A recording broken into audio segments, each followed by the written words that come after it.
Seeing as it's Halloween, I figured we would release some of the spookiest content I've ever made. What, you're gonna take your shirt off? No. What, you're gonna make us watch a 10-hour long compilation of your videos, or? No. Today... You're gonna make us watch a 10-hour compilation of Lioness? No, Phil. Today we were gonna drip some water on some parts to see what happens.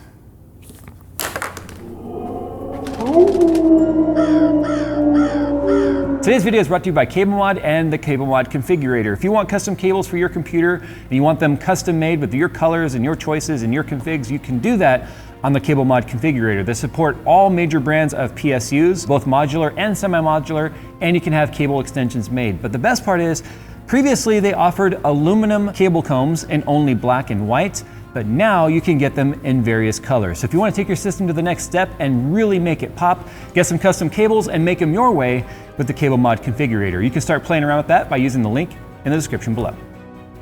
This should be the scariest thing you guys have ever seen on this channel. Look at this. This is just clear fluid with dye in it. Primo chill dye. So I think a lot of the issues we've been dealing with Primo chill fluids are specifically because of their dye, but that's besides the point. That's not why we're doing this today.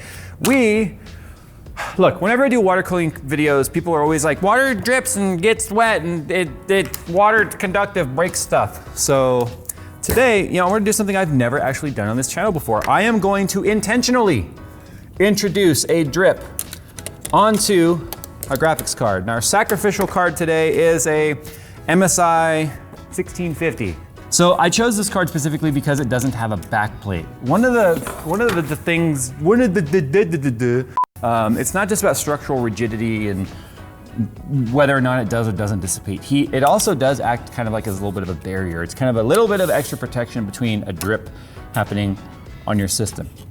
Now, when it comes to, we can give them a sneak peek of Nebula. Come back here, Phil. But because of the upright motherboard and the way the tubes and stuff are, the more likely place you're gonna find a drip is down onto the graphics card. Dripping directly onto the motherboard, unless you have a horizontal system, kind of like our test bed, or a block that completely fails and drips down the socket, is more than likely not gonna be the issue. I've never had a system leak from the actual block on the CPU. I've had fittings leak on corners and rotary fittings where O-rings start to wear, but I've always seen people talk about drips directly on their graphics card. And as you can see here with this backplate, that wouldn't drip directly onto our PCB. So that's why we're using this particular 1650, because it doesn't have a backplate. So we need a way to prop this up. I think my Titan RTX card should work all right. There. Oh man. NVIDIA's calling right now. I mean, even if it drips on the RTX card, or the irony that fluid came splashing out of the card because it still has fluid in there from our stuff with Steve. Do you get fluid everywhere after you have stuff with Steve? It happens. Okay, so the other side of this argument, and something that's taken place as long as water cooling's been around, is, but Jay, there are non-conductive coolants. Well, that's true for a little while. But anything touching metal for a long period of time eventually will pick up ionization from those metals, which then in turn will create conductivity. So we're gonna be testing a couple different things here. I think this is water. Smells like soapy water. That's fine. So we've got this, whatever's in here. We've got the actual, what is this, XL5 from Corsair. We've got distilled water with blue. So this is the same fluid we used when we got the world record-ish, or in like the top 5, whatever, with that run. So we're using these 3 fluids. We are gonna go ahead and fire up like heaven.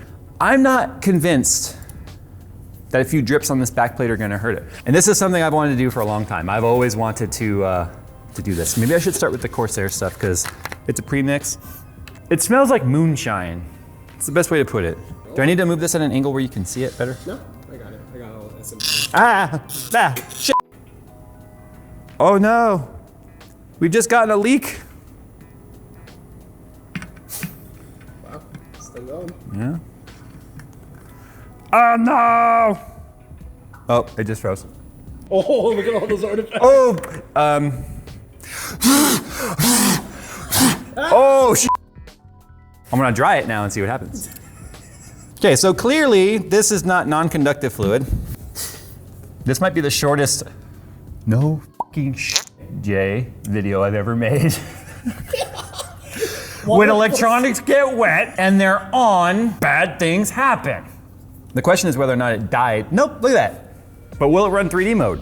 Because remember, it does go into 2D, there's a 2D and 3D mode. Different things happen on the card. So maybe the next part of this now is we can drip it in different areas. So let's see if we can go back into 3D mode though. That's what matters. I mean, there's plenty of graphics cards that people have emailed me and they're like, Jay, my card works fine. And as soon as I enter a game, then I get all this craziness. So let's see what happens with that mode. Hey, look. Okay, that's soaking right now, some of the input output, but there's nothing plugged into that one. Fire extinguisher's right there, just in case. Okay, so squirting it right onto that part of the input output which isn't being used. What, over here? Oh, okay. So that part of the card clearly is not crucial. It's about over here, right back in the back of the core again. Wait, what? There we go. That did it. Okay, so I'm doing is dabbing it right now. All right, so I'm gonna wiggle the mouse this time in desktop mode. Ah, chew. Still going. It's still going. Look at how wet the card is. Ah, it's still going. Can you hit the start menu? Like, does it actually animate? Wow! It's still going. It's dripping on the, oh, it's dripping on the power. Whatever. You started. Dude! What the? As long as you don't spring a leak while you're gaming. Achoo! Whoa!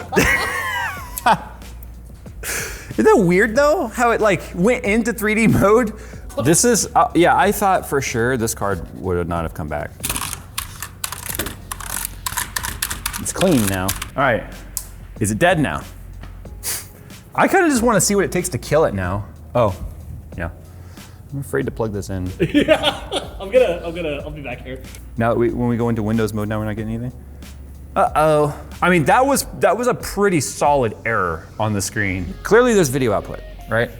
There it goes. Let's see if we can get into safe mode, DDU this, and then see if we can get back into Windows. So what I'm using right here is a utility called DDU, or Display Driver Uninstaller. This is a free utility. I got it from Guru 3D. If you're having weirdness with your graphics cards, this is where you start. You don't start by going to the forums, you don't start by going to Twitter, you don't start by just reinstalling over the top or even clicking that stupid clean install button with NVIDIA. This is what you do. So it's really simple. You reboot into safe mode. So then we do device type. We're uninstalling a GPU and we're uninstalling an NVIDIA GPU. And we're gonna clean and restart. So what it's gonna do right now is it's going to wipe every trace of that driver out of the registry, out of anywhere it's loaded and installed. To the point to where when we go back into Windows, if you're connected to the internet, then Windows is gonna do like its basic like Windows driver of what the most recent WCL driver blah blah blah is. And we don't want that either, so we're not connected to the internet. We're gonna reinstall the driver that we've already downloaded. And if we get the system back, then we know that all we experienced there was a driver crash. But this, as you can see right now, is how we're using to uninstall our driver, is how we're going to be cleaning it all off. The graphics driver failed the install. Your system requires a DCH driver package. We do want to bet, oh, it was connected to Wi-Fi. So it failed because Windows was in the middle of doing its own install. So this is why the automatic Windows installer sucks. It installed 432.00 and our latest driver is 441.08. So yeah. Anyway, does it work? That's all that matters. I don't care what driver's installed. Is it gonna work? Look at that. Are the fans working? Well, no, because the fans don't, well, the fans don't turn on until, it's that 0 dB fan crap, right? Hey, did overclocking improve? 2160. Oh, stop it. This is the part where, as Phil said in Mythbusters, they just keep going until they find what kills it. It's a perfectly good card. And I know some of you out there are like, man, I could have used that card, Jay. This is science. You know, they crash test rate perfectly good cars, okay? But our card's a little dirty. Oh, instantly? It really didn't like the Windex. But it smells nice. Now we gotta clean the Windex off. It's dirty up in there.